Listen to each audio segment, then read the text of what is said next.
민간개발 사업에서 나오는 개발이익 일부를 시에 환수하는 공익기부 제도가 제대로 지켜지지 않고 있습니다. 시의 안일하고 부실한 대응이 도마 위에 오르고 있습니다. 순천만 갯벌 생태계를 고려해 과거의 갯벌로 되돌려 놓으려는 움직임이 활발합니다. 2차 복원을 위해 내년 말까지 70억 원이 투입되고 이후 5년 동안 사후 모니터링도 실시됩니다. 경찰에 붙잡힌 성범죄 피의자가 감시가 소홀한 틈을 타 달아났습니다. 피의자는 수갑까지 풀린 상태로 도주했습니다. 쌀값이 그 어느 때보다 큰 폭으로 떨어졌습니다. 전국 8개 시도지사가 모여 쌀값 안정을 위한 정부의 적극적인 개입을 촉구했습니다. 여러분 안녕하십니까? 여수 MBC 뉴스데스크입니다. 지자체가 민간 개발 사업을 추진하는 과정에서 개발 이익의 일부를 사업 주체로부터 환수하기 위한 방안이 바로 공익기부입니다. 그런데 여수시는 번번이 약정을 체결하고도 제대로 공익기부금을 납입받지 못하고 있어 안일하고 부실한 대응이 아니냐는 지적이 계속되고 있습니다. 김주희 기자의 보도입니다. 여수 웅천과 소호를 연결하는 왕복 4차선 비대칭 곡선 주탑 사장교 선서대교입니다. 지난 2018년 착공돼 지난 8월 준공 개통된 이 다리는 웅천 택지개발 사업의 시행 주체였던 여수 블루토피아가 150억 원의 공익기부를 통해 조성하기로 약속한 해상교량입니다. 그런데 여수 블루토피아 측은 그동안 여수시에 단 한 차례 10억 원만 납입했을 뿐 나머지는 현 시점까지도 전혀 납입하지 않고 있습니다. 블루토피아 측이 사업 정산 관련 소송이 진행 중이라는 이유로 공익기부금 지급을 미루고 있기 때문입니다. 여수시는 현재 소송이 마무리되기만 기다릴 뿐 아직 이렇다 대책이 없습니다. 공익기부금 이행 약정은 그 이후에 저희들이 당초에 협정했던 약정을 가지고 이행을 종용하는 그런 행정을 추진해 나가야 될 것으로 봅니다. 여수시가 여수해상 케이블카와 체결한 공익기부 약정도 지켜지지 않고 있습니다. 여수해상 케이블카는 지난 2014년 여수시에 해마다 매출의 3%씩을 기부하기로 했지만 지난 2015년과 16년 두 차례 15억 원만 납입했을 뿐 나머지 27억여 원의 납입은 되지 않고 있습니다. 여기에 더해 여수해상 케이블카 측은 현재 법원에 공익기부금 청구 이의신청 소송을 제기한 상태입니다. 청구의 소송하고 약정 무효 확인 소송이 지금 진행 중에 있어서 그 재판이 다 끝나면 그때 비로소 공익기부가 정상적으로 진행될 걸로 저희가 지금 판단하고 있습니다. 이에 앞서 여수 관광레저는 지난 2004년 도심 골프장과 호텔 조성 사업을 추진하는 과정에서 여수시에 100억 원 상당의 공익사업 추진을 약속했지만 법정 공방 끝에 6억 4천여만 원을 납입하는 데 그치기도 했습니다. 여수시 의회는 기업들의 공익기부가 번번이 제대로 이행되지 않는 데 대해 여수시의 안일하고 부실한 대응이 원인이라며 강하게 비판했습니다.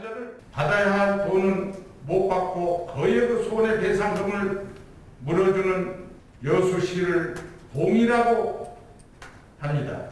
시민들의 질타를 뼈아프게 받아들여야 합니다. 여수의 민간사업 영역에서 특혜 의혹이 제기될 때마다 어김없이 등장하던 공익기부. 하지만 대부분 기업들의 공익기부 약속은 제대로 이행되지 않았고 여수시는 지리한 법정 공방만 반복할 뿐 이렇다 할 대안을 제시하지 못하고 있습니다. MBC 뉴스 김주희입니다. 순천시가 최근 갯벌을 중심으로 한 해양 정원 추진과 함께 갯벌 복원에 적극 나서고 있습니다.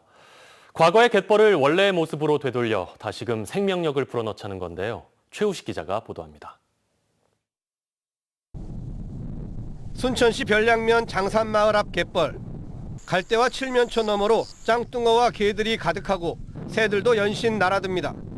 지금은 생명력이 넘쳐나는 갯벌이지만 몇 년 전까지만 해도 바닥이 딱딱한 폐염전이었습니다. 순천시가 2016년부터 5년에 걸쳐 31헥타르 면적의 첫 갯벌 복원 사업을 추진했고 내년까지 사후 모니터링이 진행됩니다. 67억 원의 예산을 투입해 폐염전의 바닥을 정비하고 바닷물의 흐름을 자연 상태로 되돌려 놨습니다. 지금은 오염지 표정이 사라지고 바깥쪽과 지금 현재 순천만과 동등하게 나타나고 있는 생물상이 나타나고 있습니다. 순천시는 현재 순천만의 상징 S자 수로가 시작되는 화포 앞바다에서 두 번째 갯벌 복원 사업을 추진 중입니다. 굴이 달라붙게 인위적으로 빠뜨려 놓은 폐 타이어를 건져내 물기를 터주고 뻘층을 정화시킨 다음 꼬막 종패도 뿌릴 예정입니다. 내년 말까지 70억 원이 투입되고 이후 5년 동안 사후 모니터링도 실시됩니다. 순천시는 이처럼 이미 사업을 마친 장산에 이어 화포 해역이 끝나면 거차 앞바다의 폐염전도 갯벌로 복원한다는 계획입니다. 장기적으로는 별량 동속마을과 해령 농주마을 앞바다도 갯벌 복원 대상 지역입니다. 순천시의 이 같은 계획은 순천만의 갯벌이 과거와 현재 미래로 이어지는 생태수도 순천의 가장 중요한 자산이기 때문입니다. 예전에는 갯벌 그러면은 버려진 땅으로 생각을 했었거든요. 그 갯벌의 생산력이 지금 매립했던 것보다 훨씬 좋다라는 것을 과학적으로 확인이 되었기 때문에 갯벌을 복원하고 갯벌을 지키고 살려 대한민국 생태수도의 모델을 만들겠다는 순천시의 노력은 앞으로도 계속될 전망입니다. MBC 뉴스 최우식입니다. 전라남도와 순천시가 순천 신대지구에 대형 복합 쇼핑몰을 유치하기 위해 적극 협력하고 있습니다. 전남도는 최근 광양만권 경제자유구역청, 순천시 등과 투자 유치 전담반을 구성해 스타필드 유치 전략을 논의하고 있으며 이달 안에 신세계 관계자와 실무 접촉을 통해 순천 입점과 관련한 협의를 진행할 예정입니다. 전남도는 특히 대형 복합 쇼핑몰이 입점하면 지역경제 활성화와 정주 여건 개선에 큰 도움이 될 것으로 보고 순천시의 화개장터형 복합 쇼핑몰 구상안이 실현될 수 있도록 적극 협력하기로 했습니다. 쌀값이 사상 최대 폭락을 기록하는 가운데 정부의 대책 마련을 촉구하는 목소리가 확산하고 있습니다. 수확기를 앞둔 농촌에서는 지금 보관 창고를 마련하지 못해 농협마다 비상이 걸린 상황입니다. 신광하 기자입니다. 쌀 수확 시기를 10여일 앞두고 전남 해남군에서 열리고 있는 쌀 전업농 축제. 유례없는 쌀값 하락으로 축제 분위기는 느낄 수 없습니다. 쌀값은 떨어지는데 유류값 등 벼 생산 비용은 계속 늘어 적자가 예상되는 상황이기 때문입니다. 저 같은 경우만 하더라도 예를 들어서 한 7만 평 농사를 짓고 있는데요. 지금 한 7천만 원 정도 소득이 줄어들고 있더라고요. 추석 연휴가 끝난 지난 13일 현재 쌀값은 20kg 기준 4만 2천 원 선으로 지난해 6만 원 선보다 28%가량 하락했습니다. 쌀값이 폭락하면서 농민들의 조직인 농협도 소가리를 하고 있습니다. 지은 지 40년 된 해남군 화원면에 농협 창고를 열어왔습니다. 지난해 생산된 쌀로 가득 차 있습니다. 예년 같으면 3월이면 비어있어야 할 농협 창고입니다. 그런데 올해는 수확기를 앞두고 있지만 40여 톤의 재고미가 그대로 쌓여 있습니다. 해남 지역 농협 창고에만 재고미가 10,000톤 넘게 남아 쌀 수확이 시작되더라도 저장 공간이 없어 사들이지 못할 상황입니다.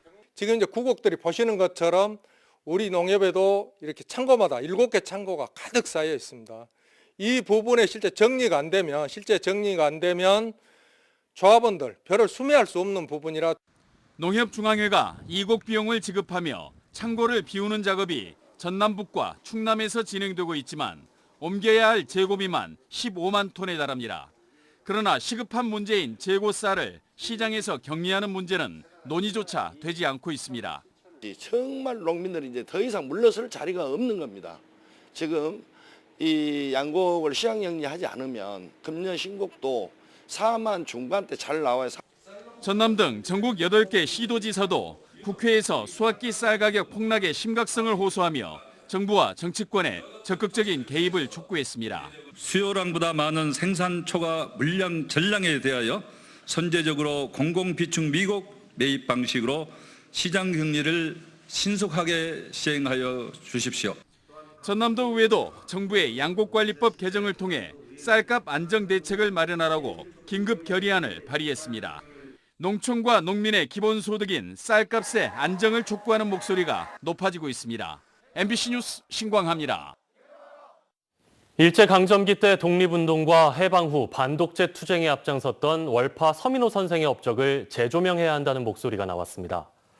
신민호 전남도 의원은 오늘 도의회 본회의 자유발언에서 일제의 한글 말살 정책에 항거해 조선어학회 사건으로 투옥되고 해방 후 국회에서 거창 양민학살 등을 폭로한 서민호 선생의 정신을 계승하고 발전해야 한다고 촉구했습니다. 신 의원은 이를 위해 서 선생이 태어난 지 100년이 되는 내년과 서거 50주년이 되는 2024년을 맞아 전남도가 기념사업을 펼쳐야 한다고 주장했습니다. 서 선생은 고흥 출신으로 일본과 미국 등에서 독립운동을 펼쳤고 초대 광주시장과 7대 전남도지사, 4선 국회의원을 지냈습니다. 어젯밤 여수에서 경찰에 붙잡힌 성범죄 피의자가 경찰서 주차장에서 도주하는 어처구니없는 일이 발생했습니다. 피의자는 수갑까지 풀린 상태로 도주했는데요. 지난번 화살총 사건에 이어 경찰의 안일한 근무 태도가 도마 위에 올랐습니다. 김단비 기자입니다. 인적이 드문 밤 젊은 남성이 쏜살같이 가게 앞을 지나갑니다. 형사 한 명이 바로 뒤를 쫓고 맞은편 길에서도 경찰의 추격이 이어집니다. 어젯밤 11시 51분쯤 경찰에 붙잡힌 피의자가 달아난 겁니다. 피의자는 이곳 여수경찰서 주차장에서 경찰의 주의가 분산된 틈을 타 도주했습니다. 경찰은 청소년 성매매 알선 혐의로 도주 중이던 21살 남성을 경기도 시흥에서 체포해 여수경찰서로 압송하던 중이었습니다. 당시 경찰 2명이 피의자와 함께 경찰서 주차장에 내렸는데 곧바로 유치장에 입감하지 않고 장비를 꺼내는 등 감시를 소홀히 한 게 도주의 빌미를 제공했습니다. 헐렁하게 채워진 수갑도 문제였습니다. 200m가량을 추격했지만 골목으로 사라진 피의자를 끝내 잡지 못했습니다.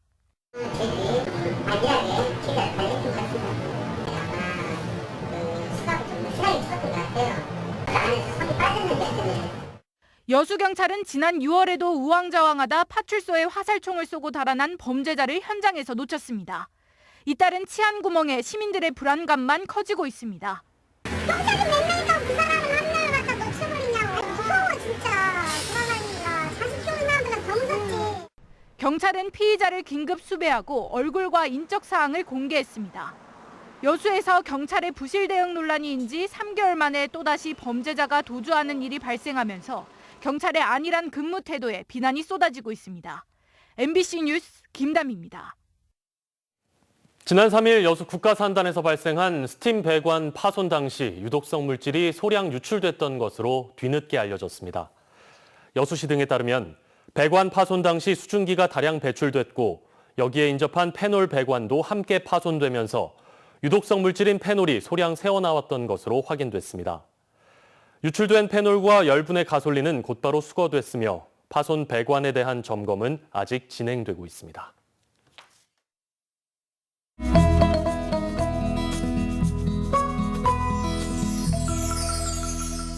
여수 MBC AI 내일의 날씨입니다. 오늘 전남 동부 지역은 낮 기온이 최고 30도까지 오르는 등 대체로 맑은 날씨를 보였는데요. 내일은 구름이 많은 가운데 아침과 저녁 사이 5mm 내외의 비가 내리는 곳이 있겠습니다. 상세 날씨와 기온 보시겠습니다. 여수가 23에서 28도, 순천이 22에서 30도, 광양은 23에서 29도, 고흥은 22에서 29도를 보이겠습니다. 광주도 23에서 31도, 목포는 23에서 29도를 보이겠습니다. 바다도 대체로 흐리겠습니다. 파도는 앞바다에서 1에서 2m, 먼바다는 1에서 4m로 일겠습니다. 바람은 초속 8에서 16m입니다. 만조 시각은 오후 12시 34분, 간조는 오전 5시 59분입니다. 이번 주말까지 특별한 비 소식 없이 맑은 날씨가 이어지겠습니다. 다음 주부터는 기온이 크게 떨어지고 일교차도 벌어져 옷차림에 주의하셔야겠습니다. 지금까지 AI 날씨였습니다. 2023학년도 대학 입학 수시 모집이 진행되고 있습니다. 광주 전남 지역 대학들도 수시 모집을 확대하면서 학생 유치에 나서고 있습니다. 박종호 기자가 취재했습니다. 목포의 한 고등학교. 대학 입학원서 수시 모집이 시작되면서 학생과 교사가 1:1 상담을 통해 진학할 대학과 학과를 선택하고 있습니다. 제가 원래 저는 사회학이 재밌어서 사회학을 하고 싶었는데 학과에 맞춰서 원하는 대학을 가야 할지 아니면 제가 진짜 원하는 학과를 써야 할지가 가장 큰 고민인 것 같습니다. 광주 전남 고등학교 3학년 교실과 진학실은 입시 전략을 세우느라 긴장의 연속입니다. 수시 모집에는 6번밖에 지원할 수 없기 때문에 철저한 분석이 필요합니다. 뭐 학생에 따라 틀리겠지만 종합전형 한 3개, 교과전형 3개 이 중심으로 대체적으로 전략을 세워서 맞춤형 진학 지도를 하고 있습니다. 광주 전남 주요 대학들은 신입생 유치를 위해 수시 모집 정원을 확대했습니다. 전남대학교는 지난해보다 530명 증가한 3,693명을, 목포대학교는 모집 인원의 98.3%를 수시로 선발할 예정입니다. 순천대학교와 광주교대 등 주요 대학들도 정시 모집 인원을 줄이고 수시 모집 인원을 늘렸습니다. 수시 모집에서 같은 성적이라도 대학별, 학과별, 전형별 환산 방식이 다르기 때문에 학생들은 꼼꼼한 확인이 필요합니다. 교과 성적과 수능 성적 자체를 별개로 이원화시키지 말고 교과 성적을 좀 더 촘촘하게 만드는 공부의 하나의 도구로서 수능 최저학력 기준도 함께 대비해 나가시기 바라겠습니다. 전국 4년제 대학 수시 원서 접수는 오는 17일 마감됩니다. MBC 뉴스 박종호입니다. 광양시가 중앙부처와 국세청을 방문하는 등 광양 세무서 유치 활동에 나섰습니다. 세무서 유치를 대표 공약으로 내세운 민선 8기 광양시는 최근 국세청을 찾아 향후 세무서 신설 계획에 광양이 우선 포함되도록 설득했다고 밝혔습니다. 지난해 광양지서의 세수는 포스코 광양제철소와 광양항의 영향으로 4,304억 원을 기록해 순천세무서 본서에 4,667억 원에 근접했습니다. 국세청은 지난 8월 광주청 산하 광양세무서, 부산청 산하 거제세무서 등 신설 작업에 나섰지만 정부의 행정조직 축소 기조에 따라 행정안전부 심사를 통과하지 못했습니다.